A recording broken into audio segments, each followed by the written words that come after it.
Hi, this is Jennifer with KnitCurio, and today we're going to learn the cable cast-on stitch. The cable cast-on is similar to the knitted cast-on. It does create a sturdier edge, so it would be great for projects that you need a little more stability, such as dishcloths, blankets, and other projects that need that edge without give. So to get started, we're going to make a slip knot with our yarn.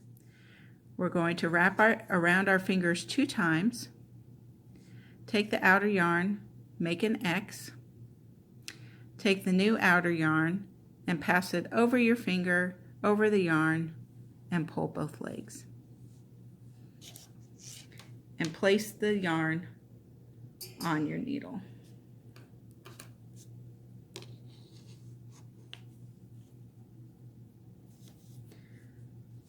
To get started, we're going to go in through the left side of the leg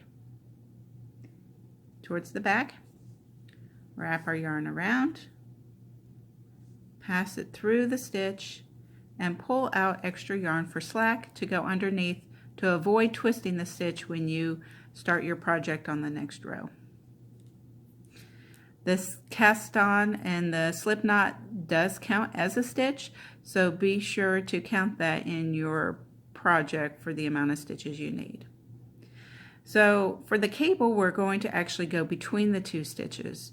So we have our first stitch and our second stitch. We're going to go right in between both of them, not picking up any yarn. Then you're going to wrap around the yarn, pull your stitch back through, pull out the yarn for some slack, go underneath, and pull. To do the next stitch, you're going to go between the new first and second stitches, wrap your yarn around,